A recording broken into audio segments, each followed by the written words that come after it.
Encore une semaine sur notre toiture, et c'est loin d'être la dernière. Aujourd'hui, on continue notre sous-pente au niveau du débord de toit avec la pose des chevrons et la fixation de ceux-ci.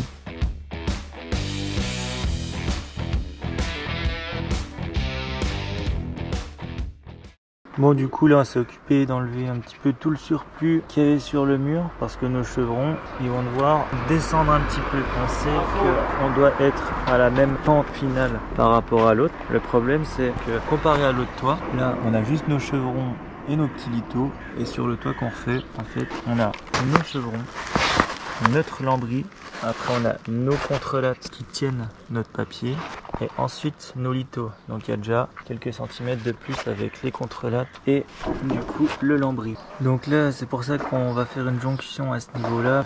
Si on avait fait continuer tous les chevrons jusqu'au bout, là ça aurait été un petit peu plus galère. On préfère faire des rajouts pour s'ajuster un petit peu mieux si on tombe pas pile poil comme on voulait. Donc ici comme je vous ai dit, chevrons, planche, contrelate pour tenir le papier et après il y aura litho. Et en bas pour tenir la tuile pour qu'elle soit au même niveau que les autres finalement, parce que la dernière tuile elle va pas reposer sur le haut d'une autre tuile, et ben on va mettre un bout de planche plus un autre litho. Et après normalement ça passe au-dessus de notre petite briquette là et ça va aller impeccable. Donc là on a pris les mesures pour faire les jonctions entre ces chevrons là jusqu'en bas. 1,40 pour les chevrons, le chef va s'en occuper et il va essayer aussi de faire les pentes au niveau des chevrons. Donc là on va couper à l'horizontale pour que le chevron il vienne se plaquer contre le sol. Et puis que les bois qui vont venir ici, donc les lambris, qu'on puisse les fixer sur la longueur, parce que si on est comme ça, là on n'a rien pour fixer. Nous pendant ce temps, on va refaire un petit peu de propre, là c'est sur les deux bouts de pignon, là et au bout. Et puis on va faire un petit voyage à la déchette. Allez, zou.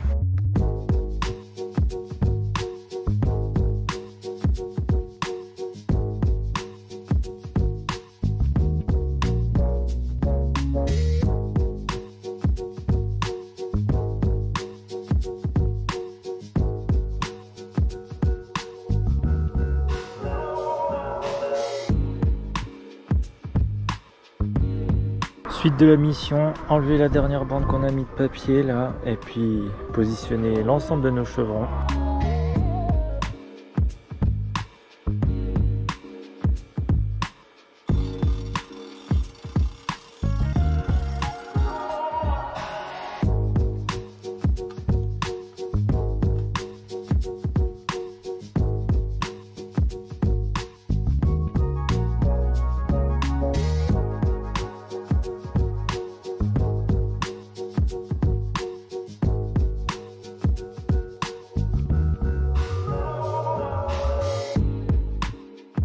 Donc là on est en train de régler nos deux chevrons au niveau des extrémités, donc celui-là et celui du bout. Donc en gros faut qu'il y ait à peu près la même distance entre le bout du chevron et puis le débord du mur là.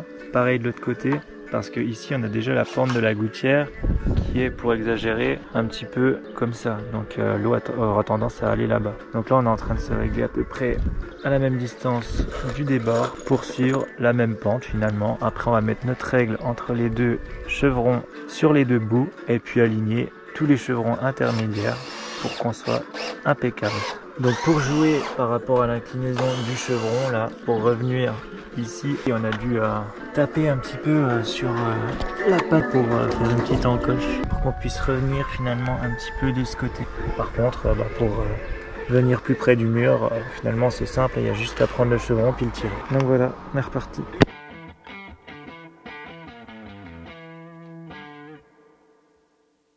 Voilà, faut qu'il soit juste à ras de la fistoche. Donc la ficelle bouge. Là, celui-là il est impeccable.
Allez, on repart sur notre bout de toit au niveau du mur là. On est côté intérieur. Maintenant ce qu'on va faire c'est qu'on va coffrer sur toute la longueur du mur.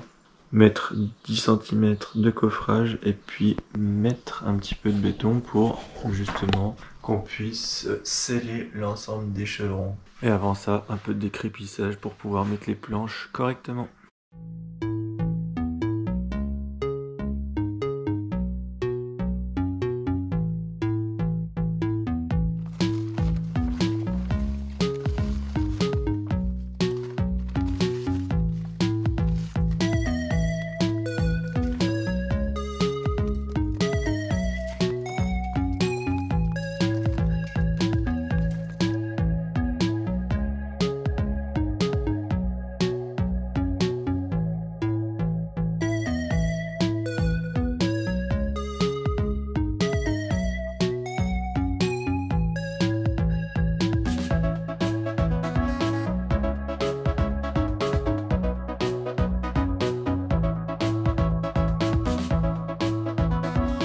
Prêt à couler.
On se quitte là-dessus. La semaine prochaine, on s'attaque au pan de toit de la travée d'à côté. Vous verrez, même avec les mêmes étapes, les contraintes sont souvent différentes. Je vous fais une grosse bise, vous souhaite une belle semaine et vous dis à tout bientôt.